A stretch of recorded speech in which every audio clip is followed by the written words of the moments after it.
Today on the podcast, we have 5 stories and updates.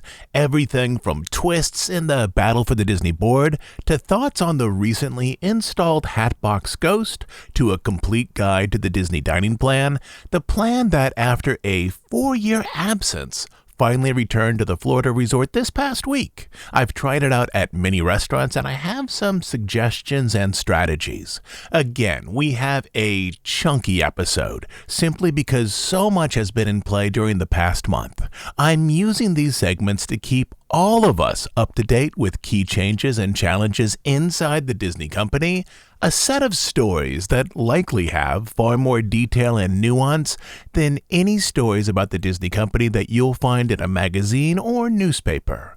Or at least that's the goal. We've got a lot to cover, so if you're ready, here we go.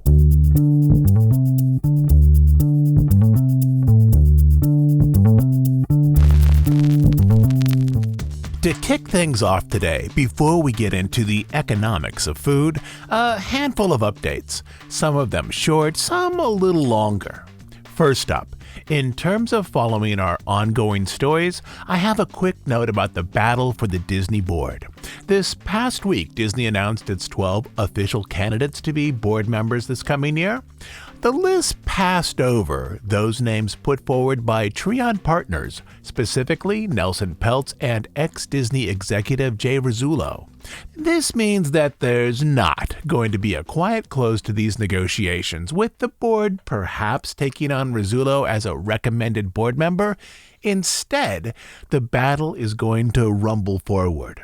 2 days after seeing his candidates were not included by those recommended by Disney, Peltz officially restarted his Restore the Magic campaign, telling shareholders that they should vote for Trion's candidates who will focus on increasing the profitability of Disney Plus, expanding the Disney parks, and creating more compelling films.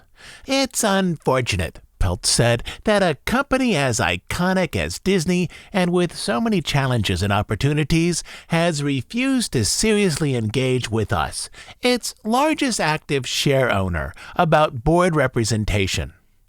Peltz also reopened his 2023 website, restorethemagic.com, that seeks to influence stockholders in the way they vote and also shape public opinion about the movement Peltz is trying to start. This site is a revamped version of the one he had last year, but the over-the-top moment for the week happened on CNBC when Nelson Peltz described himself and Jay Rizzullo as superheroes, and oddly as DC superheroes, even though he was also trying to convince an audience of his deep understanding of the Disney company, which, of course, owns Marvel. We're going to be Batman and Robin, Peltz explained. Boards can get turned around quickly if they start to hear some good points. I personally might have gone with Captain America and the Falcon, but maybe that's just me. Regardless, I expect this battle now to continue rather loudly toward the 2024 shareholders meeting, a date for which has still not yet been announced.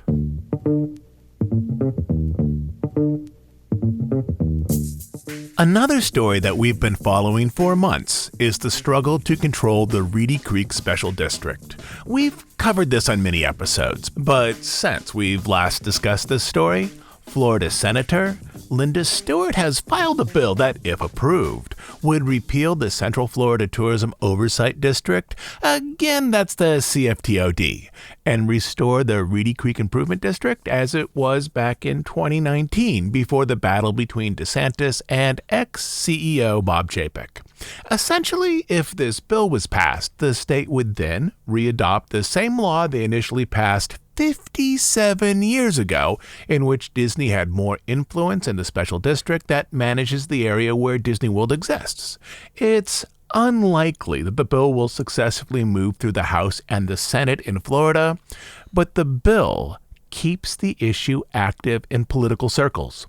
And it is possible, as we move closer to election season, that there may be some in-state movement to overturn the CFTOD, as Republicans typically like to present themselves as business-friendly. But this whole issue with Reedy Creek and Disney has been anything but friendly to the state's second largest private employer, which of course is Disney. So I do think that either through the courts or through Congress we'll get some resolution around these issues in the coming months.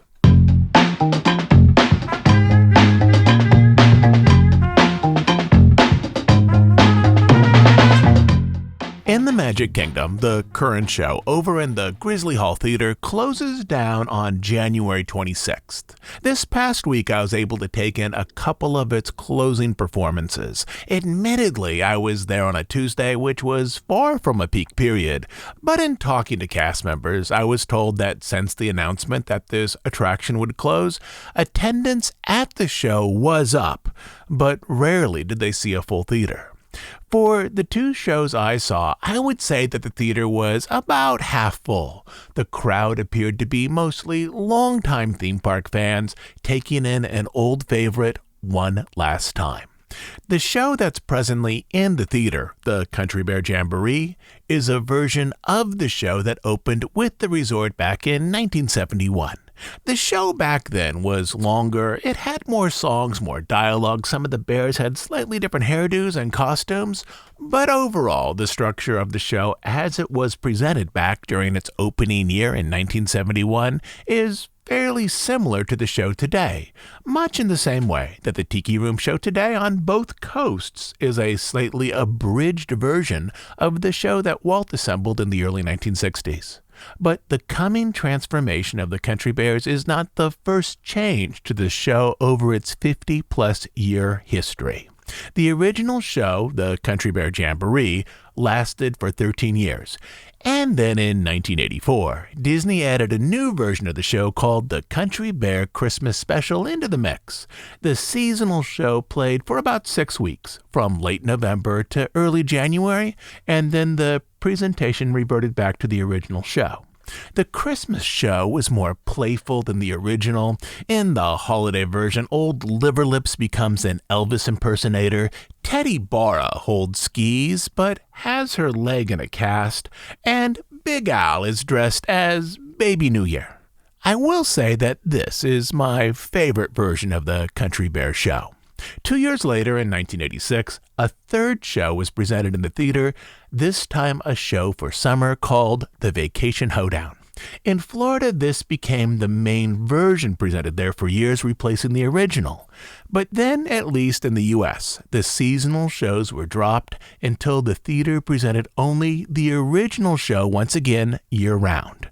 In 2012, the theater closed briefly as the show, the original Country Bear Jamboree, was shortened. A couple of songs were dropped, as were sections of dialogue and a few jokes, trimming about 5 minutes from the overall performance. What songs were dropped?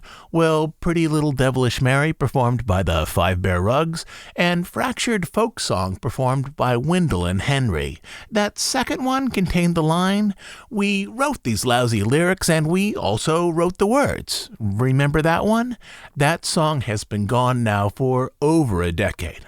And so, the removal of one show, replaced by another, is not anything new for the Grizzly Hall Theater. It's something that was baked into its design. It's been going on since the 1980s.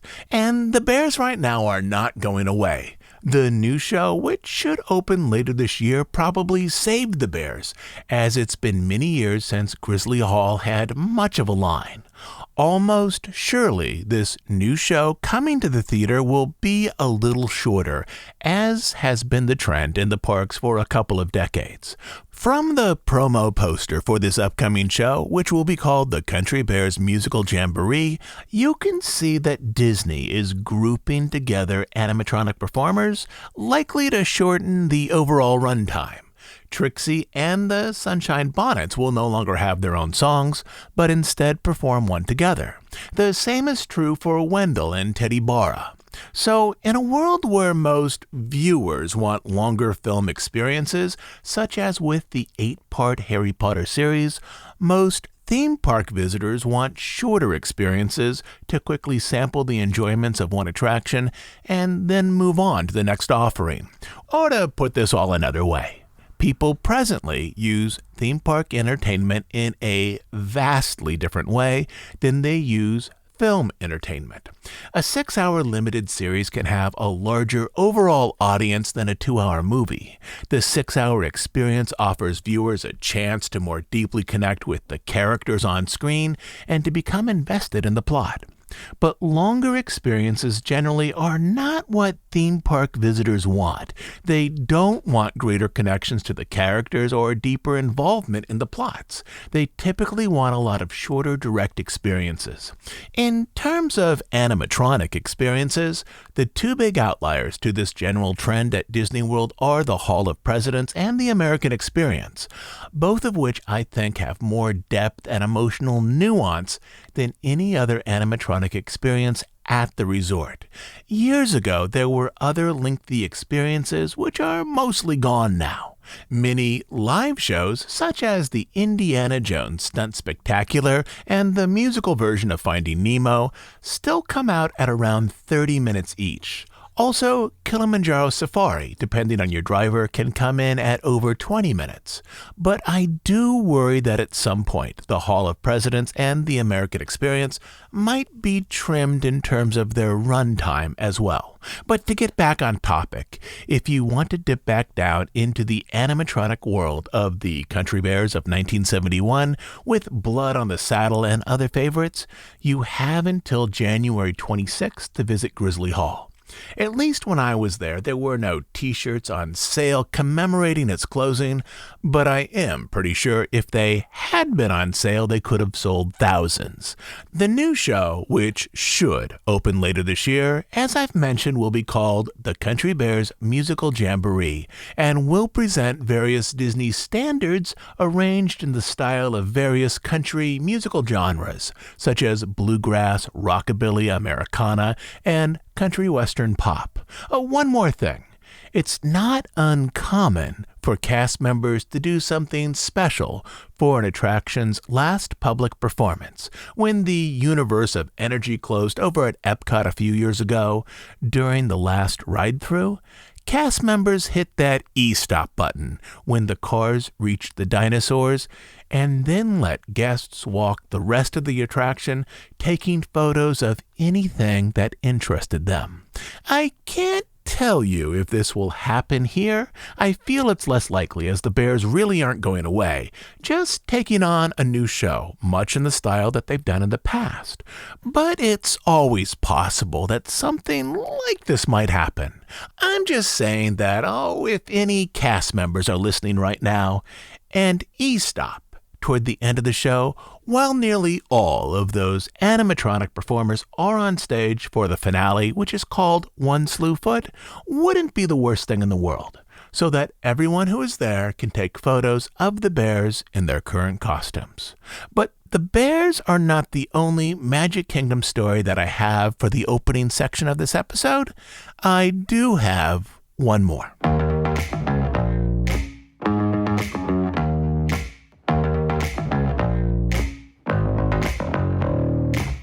In terms of the Disney company, the thing that I've really been thinking about this week is how effectively, or perhaps how ineffectively, Disney is reading their current theatrical audience in terms of what will and what won't interest them. In the mid-2010s, the Disney organization was a master of this. In 1 year, they had 7 films that took in over $1 billion each at the worldwide box office, a record that I don't think will ever be broken. That year, 2019, I'm guessing will stand, perhaps forever, as the high point of the traditional American box office. But since then, Disney has had some trouble reading its audience. People changed during the pandemic, as did their viewing habits. It's not just Disney. Other studios are also poking around trying to figure out what is going to work best to connect with a post-pandemic audience. I will again point out that part of the problem here with the Disney-owned studios is that the projects that we saw in the disastrous year of 2023 were mostly films and shows that were approved by Chapek and his executives. And what is now very clear is that Chapek's team did not have a good sense as to how to shape these projects. So I don't think that Iger is largely to blame for the creative decisions that led to these particular films, but there are some definite marketing missteps here as well, which do fall under Iger's purview. That is, though the films came out of Chapek's reign, the decision on how to value and market them came from Iger's people. And these observations about film, I should point out right here, are all just the preamble to talk about the Haunted Mansion in Florida, so follow me down this strange rabbit hole for a few minutes. We will get to someplace interesting. So last week, while I was at the Florida resort, I wanted to get a good, clear photo of the Hatbox ghost, which had been installed a little over a month ago. I had already seen it, but on my last trip, which was shortly before Christmas, the standby line for the mansion was about an hour long. I saw the figure once, but that standby line was long enough to prevent me from lining up multiple times. The mansion is very difficult to photograph with its low-light areas. If I want to get a good photo, for me, typically this means going through the mansion at least once to see how my estimated aperture ISO and shutter speed settings work in the area that I want to photograph. Rarely does this work out on the first trip through the mansion. There's always some trial and error, adjusting up the ISO, checking the visual noise, maybe using a different shutter speed. So typically I go through a few times, adjusting a little each trip. And as a helpful suggestion, if you yourself are ever interested in doing this, let me point out that the fireworks are an excellent time to re-ride this attraction with a short line. But as I was there in December, just before Christmas, there was never a period where the line was short. So in December, I simply saw the new version of Hattie, I enjoyed it, and I moved on.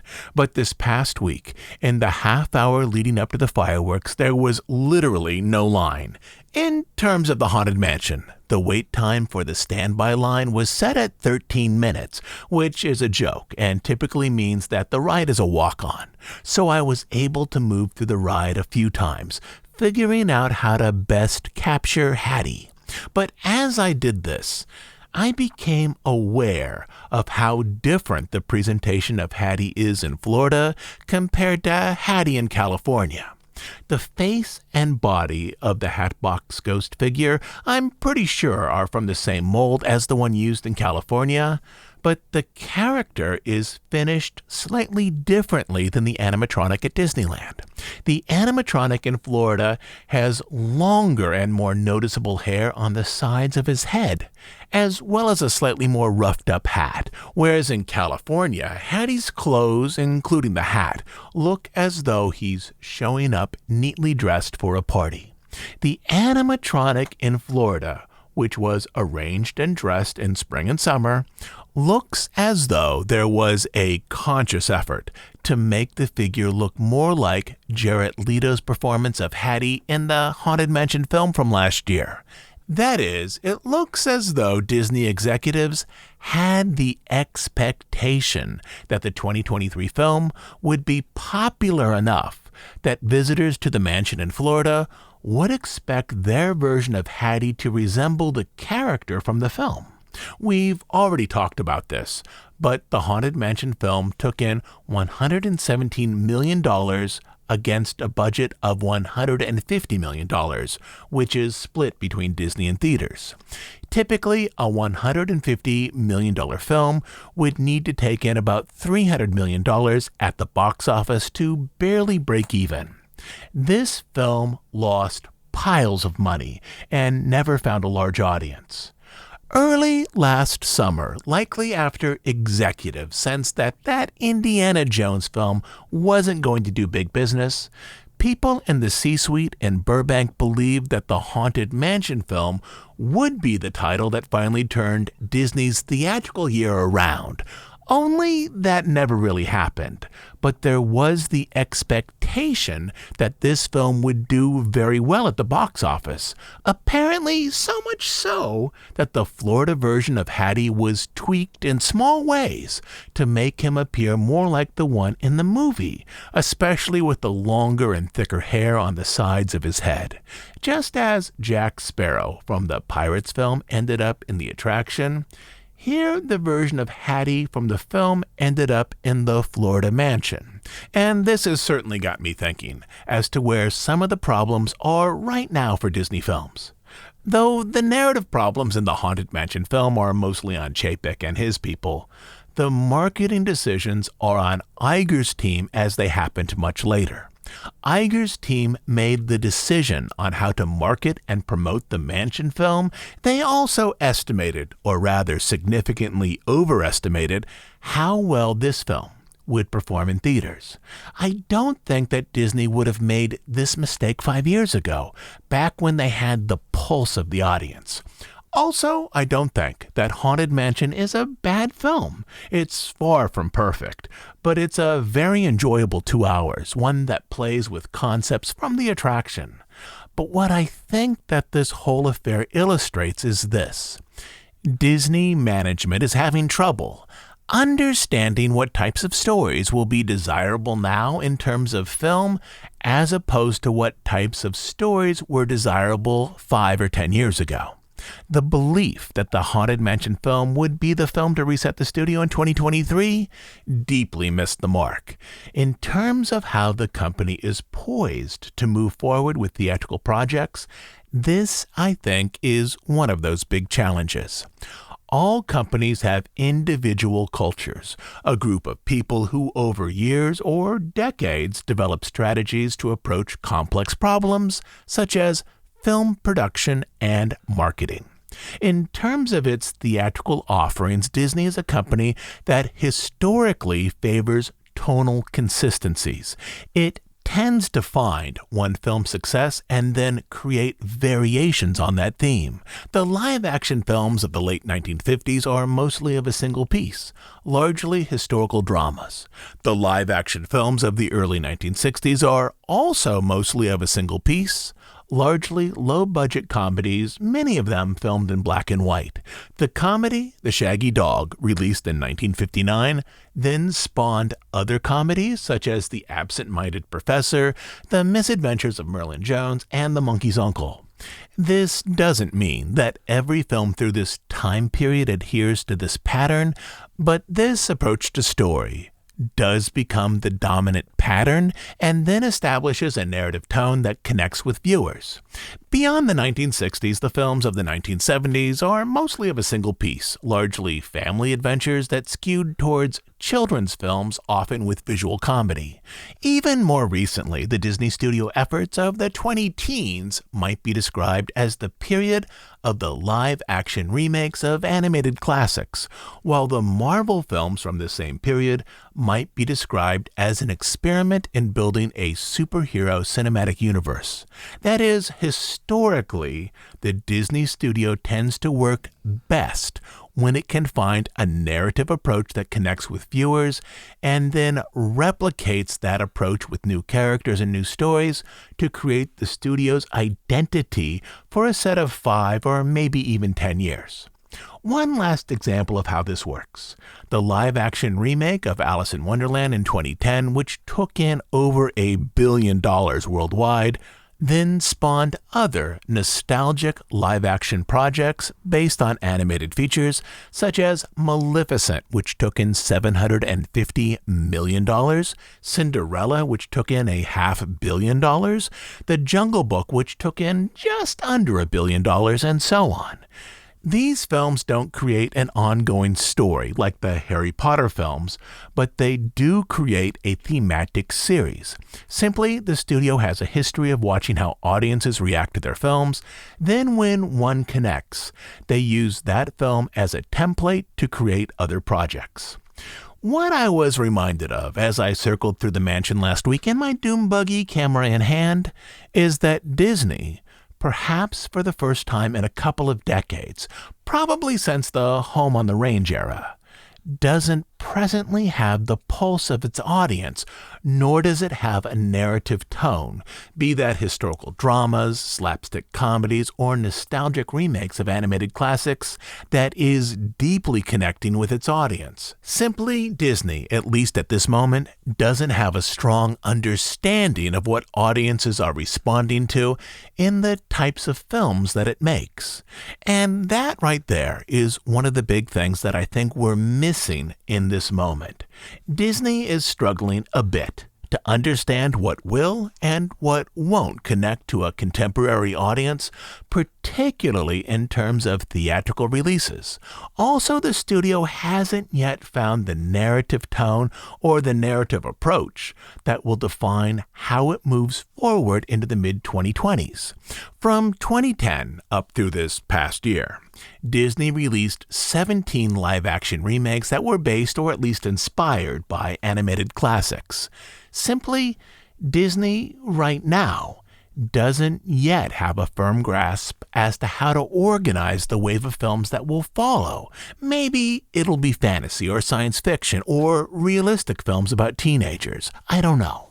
But I think we're going to see a little guesswork in terms of different types of film projects being released as Disney and likely other studios try to figure out how to reach a large audience that is interested in heading out to actual theaters, an audience that lives in a culture that was changed during the pandemic. And that is why the version of Old Hattie in Florida, I'm guessing, skews to the film version, because Disney executives are having trouble understanding what will and what won't connect with an audience right now. For those headed to Florida, the new Hattie looks pretty good in its current location, next to the endless hallway. Even if that location messes with the ride's overall narrative conceit, which we've talked about before. Admittedly, there's some pros and cons of Hattie's placement right here. The figure is better lit in Florida than in California, and despite the higher light levels, the effect of the disappearing head still works perfectly, just like animator Mark Davis and illusionist Yale Gracie had hoped for back in 1969 when the ride first opened in California. Because the ride track is mostly a straight line past this hallway, you have slightly more time to view Hattie in Florida than you do in California, where he appears at the end of the attic sequence, where the ride track is curved and then descends down into the graveyard. But from a theatrical staging perspective, the presentation of Hattie in Florida isn't really seamless. The endless hallway is keyed to amber lights that bathe the stage with warm tones and some deeper reds. This is also true of the hallway that follows Hattie. But the stage area where Hattie now appears uses a black backdrop to enhance the visual effect, and blue-toned lights that have a chillier feel than the lights on either side of the figure. So there are, in this section of the attraction, some visual unity problems, where Hattie feels like he was wedged into the attraction layout, whereas in California, the lighting and colors for Hattie and his stage perfectly match the end of the attic sequence.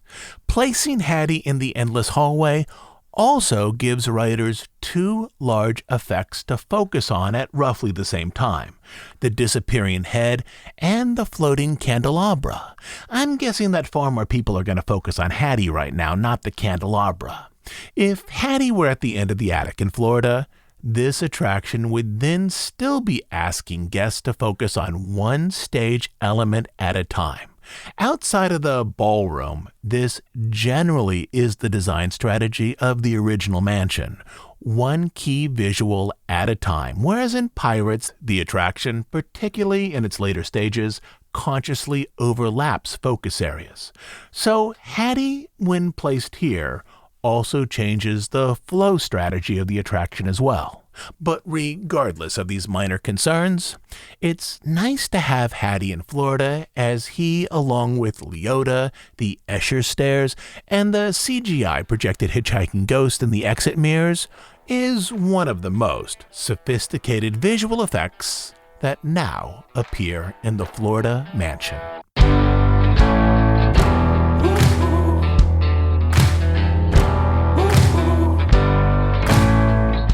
The last section in this update focuses on the economics of food at Disney World, specifically the recently restarted and revised Disney dining plan. This is our trip planning section for the week. After a nearly 4-year absence, the Disney dining plan came back this past week. I was on property and took the dining plan for 3 days to see how it worked in its new version. For many regular visitors, the dining plan is one of the most popular add-ons at Disney World, but there are pros and cons. From Disney's perspective, the dining plan keeps people on property and ensures that guests eat most of their meals at Disney in exchange for what can be a modest discount on those meals. In fan circles, the dining plan can produce a range of opinions. Some people will tell you that it's difficult to use the dining plan to find values, so it's better to pass on it. Others will tell you that there are ways to find value through the dining plan, yet another group will say that the plan simply lets them prepay and therefore financially plan for their vacation. And there are some truths to each of these perspectives. One of my goals this past week was to find restaurants where the dining plan had the potential to put you financially ahead. So first, right now, let me break down the new dining plan. Though once there were 4 versions of the dining plan, presently there are 2. The less expensive quick service plan gives you a refillable mug that can be used for coffee and soft drinks at any resort hotel, 1 snack credit per day, and 2 quick service meals per day. This plan is $53 plus tax per day. The full Disney dining plan gives you the exact same thing, except instead of 2 quick service meals, it offers 1 quick service meal and 1 table service meal per day. This plan is $88 per day plus tax. Here's how Disney allocates funds to pay for the Disney dining plan. You can check this information on any detailed room receipt when you've used the plan. The pre-tax value of a quick service meal credit is $22. The pre-tax value of a table service meal credit is $57. And the pre-tax value of a snack credit is $5.50. If you are concerned about value on the dining plan, these are the numbers that you need to keep in your head when looking over a menu. If you're a typical guest, to make the meal plan a good value, you would need to make sure that you use each snack credit for $5.50 or more of food, each quick service credit is used for $22 or more, and each table service credit is used for $57 or more.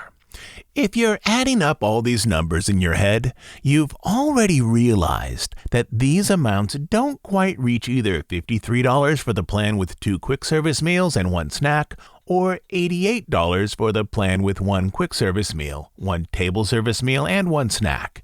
The missing amount is about $4 for the refillable mug. Disney assumes that the average guest stay is about 5 nights, meaning the cost of the refillable mug is amortized over many nights. If you stay only 1 or 2 nights, you're getting a very good deal on that mug. Before we move on to the meals themselves, one more thing to keep in mind. If you're a direct DVC member or an annual pass holder, you already receive a 10% discount on most food items purchased without the plan. So if you fall into one of these 2 categories, you need to shoot for slightly higher dollar targets. $6 for a snack, $24 for a quick service meal, and $63 for a table service meal to account for the discounts that you would receive on the food if you were paying in cash. It's possible to hit these numbers, but it means that in nearly all circumstances, you'll be ordering one of the highest priced entrees on the menu. Also, if you're over 21, ordering a cocktail, a glass of wine, or a glass of beer with each meal, not just with dinner. A cocktail or other alcoholic beverage is included on the plan with each meal. So if you want to make the dining plan work as a value proposition, Those are the numbers you need to have in your head, and there are potential savings if you're willing to thoughtfully arrange your meals with an eye toward cost. But also, the potential savings here are less than they were during the last incarnation of the dining plan, which ended with the pandemic. I should point out that there are many ways to lose money on the dining plan as well, by ordering inexpensive salads or sandwiches, by ordering an iced tea instead of a Mai Tai, and by selecting less expensive restaurants for convenience. But there are also ways to order more expensive meals at a lower price overall through the plan. I'm going to give you some examples from my recent trip, and we'll talk about how all of this works. First of all, an example from a quick service restaurant, The Polite Pig. In terms of value and food quality, without doubt, The Polite Pig at Disney Springs is the best quick service value option for the dining plan. The Polite Pig is one of the few restaurants on property recognized by Michelin, yet it remains classified as a quick service venue. So you can visit it with either dining plan option. In terms of maximizing value, the ribs and the salmon here are both $26, which is up into the range of some table service restaurants. I think both items are very good, but the ribs slightly nudge out the salmon. Either comes with a side of your choice. I highly recommend here the grilled Brussels sprouts or the corn. Add in a cocktail and you're at $39 plus tax charged to the dining plan, which is both a good value and a very good meal, as the dining plan assumes that your meal has a $22 pre-tax value. That is a 44% discount over the cash price. If you're at Disney Springs and on the dining plan, from multiple perspectives, this is your best option for a quick service meal. Next up, the all-you-care-to-eat family style and line buffet restaurants such as Chef Mickey's, Boma, Tusker House, and Hollywood and Vine. These are all good value in terms of table service restaurants. This past Sunday, I went to Ohana, which is a family-style, all-you-care-to-eat restaurant. It's been a couple of years since I've had dinner there.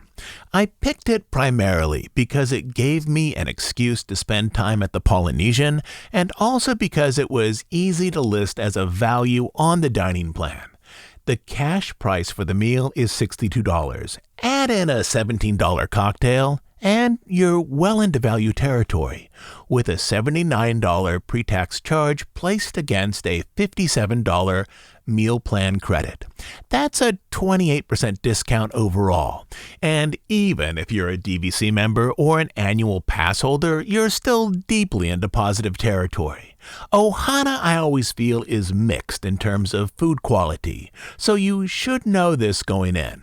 But I'll give you some ways to make Ohana a slightly better experience. As I mentioned, the food is mixed overall. The salad which begins the meal is actually one of the best green salads on property. The lettuce and vegetables are always crisp and fresh. The citrus vinaigrette is fabulous, but after that, the dishes are a little more mixed, but there's enough good options to make a solid meal. The noodles and the cooked veggies are very good. The chicken wings and the pot stickers a little less so. The meats as well are mixed. They will bring all three meats to your table. The peel and eat shrimp are almost always overcooked and sometimes even a little mushy. The teriyaki steak is perhaps the lowest quality steak anywhere on Disney property, but the chimichurri chicken is quite good. The dessert is also fabulous, which is pineapple bread pudding, vanilla bean ice cream, and salted caramel syrup. You can make Ohana a better meal by asking for more chicken rather than steak or shrimp. You can also focus on the better sides, such as the noodles and the cooked vegetables.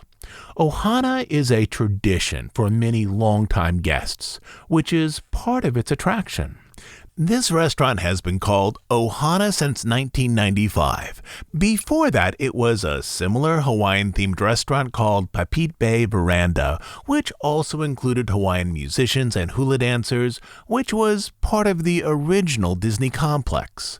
Because of its long life as a Hawaiian restaurant going back to 1971, some families have strong memories of this place, which accounts for some of its popularity.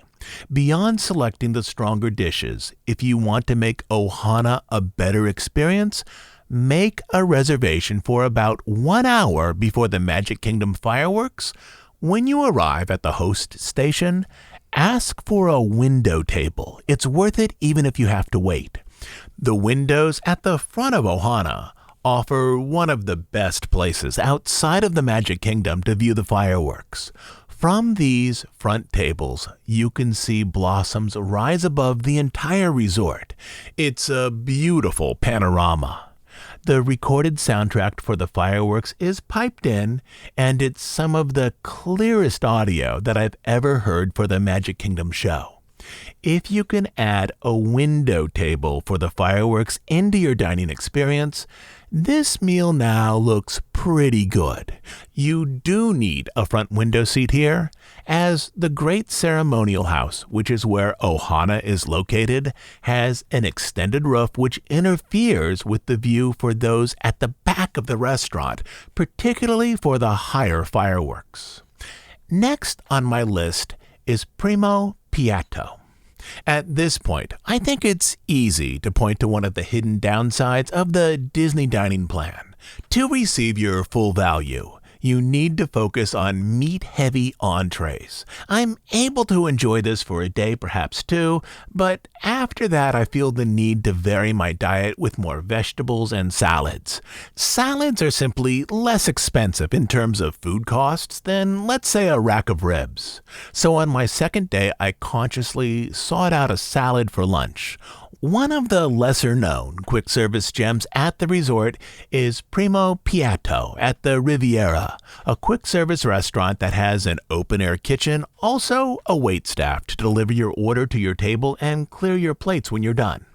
In terms of restaurant service, like the Polite Pig over at Disney Springs, Primo Piatto is somewhere between a true quick-service option and a traditional table service restaurant. The creamy polenta on the breakfast menu is absolutely fabulous.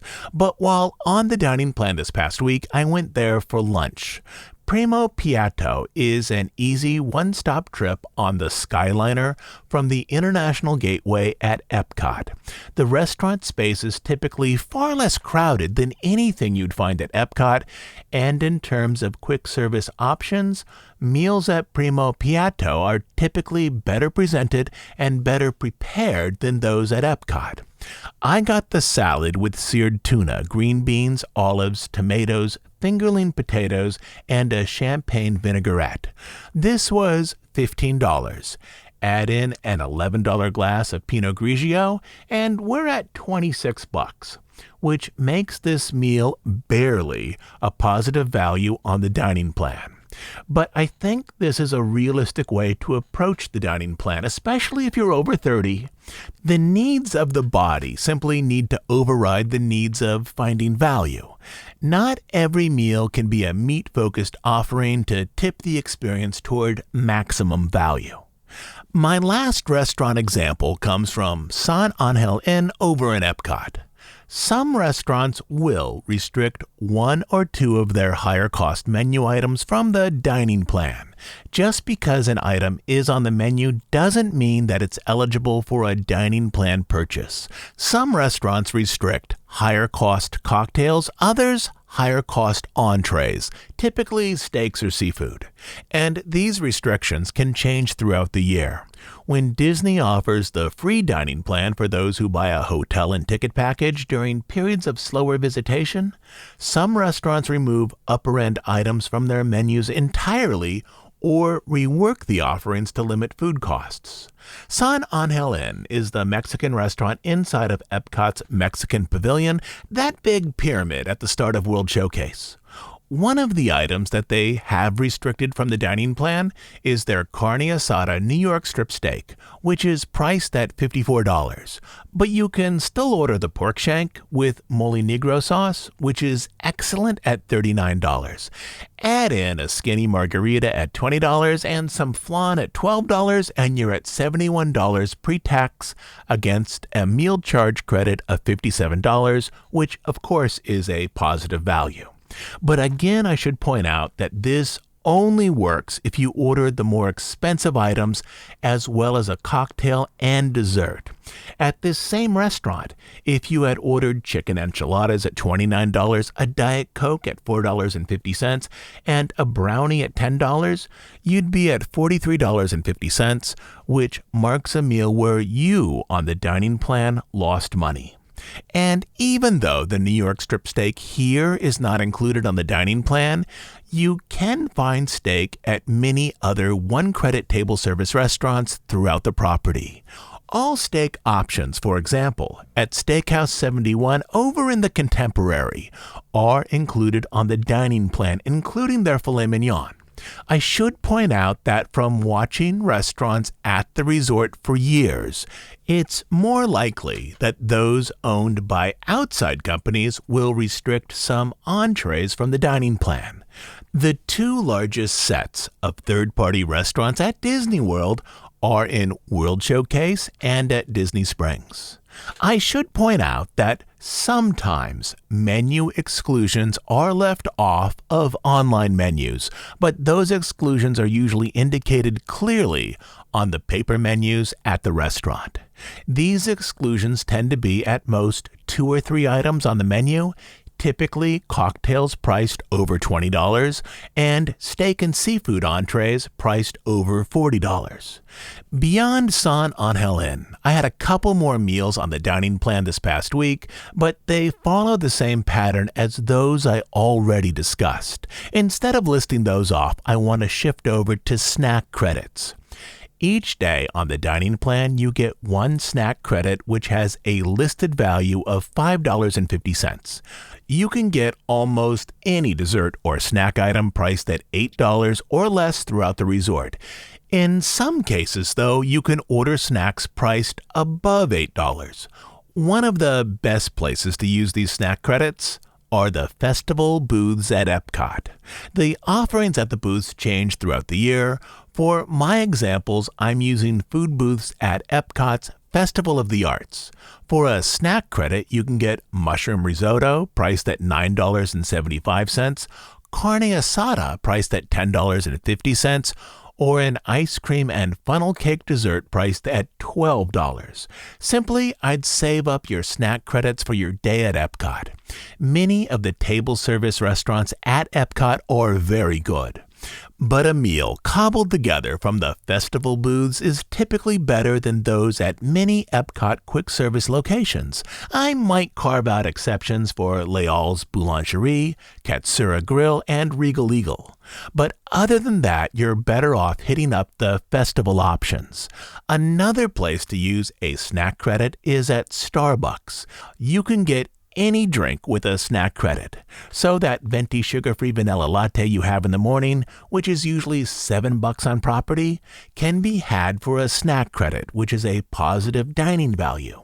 And if you go over to Primo Piatto for lunch, once there you can also get a box of freshly baked cookies priced at $12 from their bakery selection to take back to your room.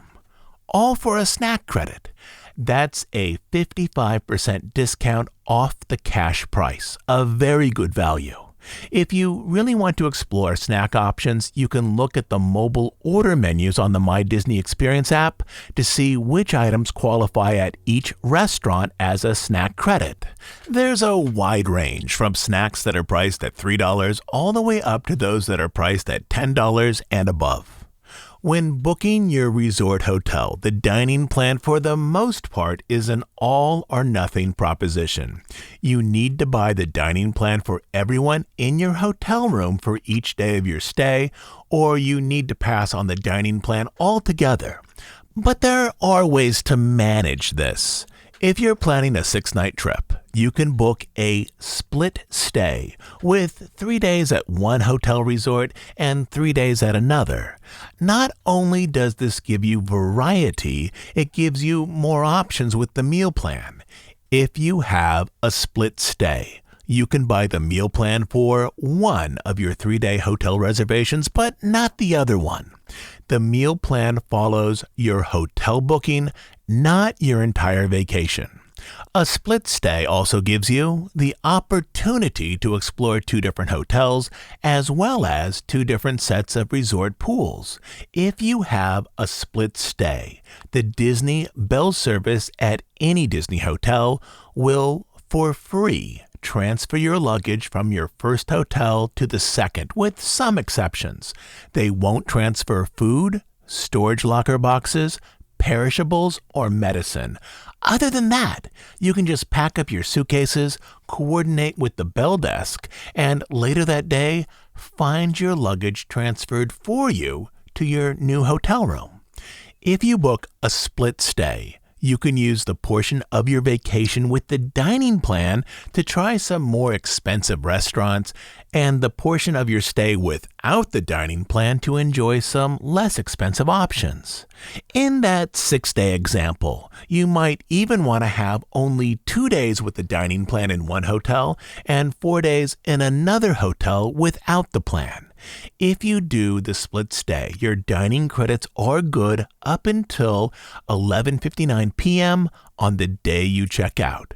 So if you check out at 11 a.m., your dining credits will still be good for another 13 hours, even after you've already checked into your second hotel. This means that credits on the 3-night stay are actually good for 4 days: the day you check in, your second and third day, and the day you check out. Credits on a 2-night stay are actually good for 3 days. If you find that the dining plan offers too much food, the split stay strategy may help you manage your options in a way that brings more value to the overall proposition. A few final things. Not all restaurants on property accept the dining plan, but the Disney World website and the My Disney Experience app both now have a filter to show you only restaurants that do accept the plan. Next, the Fantasmic meal packages over at Hollywood Studios can be paid for with a table service credit on the dining plan. Hollywood and Vine, in terms of value, is your best bet. And if you book it through the Fantasmic package option, you also get a ticket for a front-of-the-line theater seat for Fantasmic, which is usually a $10 to $12 upcharge. This adds even a little more value to the meal. Lastly, when you book a table service restaurant, you should double-check to make sure it only requires 1 table service credit to eat there. The vast majority of table service restaurants at Disney only require 1 table service credit. Disney does have some upper-end restaurants that are on the dining plan but require 2 table service credits. Most, but not all of these are either signature dining, such as California Grill or Le Cellier, or high-demand character dining, such as Cinderella's Royal Table, which is in the castle. Almost all of these 2-credit restaurants will be value negative on the dining plan. From a value standpoint, it would be better to pay in cash for these. Again, the dining plan among longtime Disney World regulars has both fans and detractors, and both groups have some valid points. In this spirit, I will now list the major pros and cons of the dining plan. Potential upsides to the dining plan are: 1. For the most part, the dining plan allows you to prepay for your meals. You will still need to tip your servers. The tip is not included. But other than that, most of your food should be included in these plans. This can help you budget for your trip so that you don't feel that money is continually leaving your wallet while you're on property. 2. The meal plan helps you budget for travel. You know generally what your food cost will be before you leave home. 3. There are ways to use the dining plan to essentially apply a significant discount to more expensive meals. And 4, if you're traveling with teenagers, this allows your kids freedom to explore the resort on their own and still have easy access to meals. And then on the other side, the potential downsides. 1. To maximize the value of the meal plan, you'll be having richer meals, often focused on beef, pork, seafood, or fish. The chicken and vegetarian dishes are rarely priced in such a way that their costs prove a good value when on the dining plan. So if you're looking for value on the dining plan, you need to consider how many days you would enjoy meat-focused offerings. 2. If you're an adult, you'll need to order a cocktail, wine, or beer with each meal. Without alcohol added to the tab, many meals quickly fall into value-negative territory. This means you'll need to order an alcoholic beverage not only with dinner, but with your second meal each day, meaning lunch or even breakfast. 3. The dining plan can add to the already high planning burden of a Disney vacation. To find value on this plan, you'll likely need to explore online menus before visiting the restaurant. This adds to an already long list of planning activities to manage while you're on vacation, along with Genie Plus, Lightning Lanes, resort transportation, and advanced dining reservations. But there are advantages here. If you can keep these 3 numbers in mind when ordering, a pre-tax total of $57 or above for a table service meal, a pre-tax total of $22 or above for a quick service meal, and a pre-tax total of $5.50 or above for a snack, you can use the dining plan to either save a little money or to try menu items slightly more expensive than those you might order if you were paying for the meal with cash. Those are the major ins and outs of the dining plan as it now exists at the Florida resort. Hopefully, those targets, along with my examples, help you plan a better trip next time you head to Florida. So today, we updated our stories on the Disney board, also on Reedy Creek.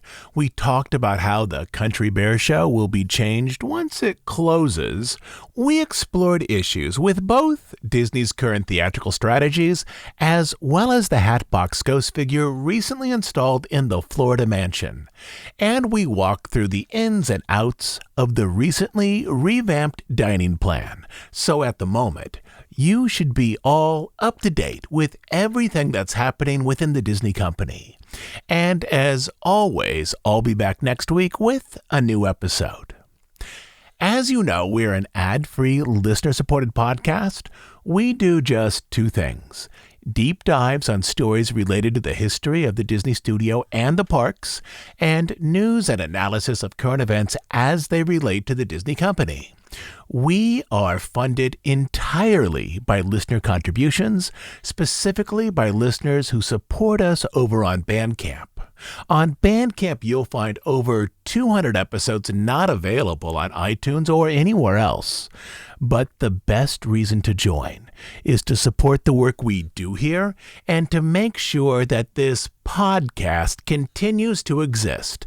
You can become a monthly subscriber at dhipodcast.bandcamp.com. I'll also leave a link down in the show notes. So, until next time, this is Todd James Pierce.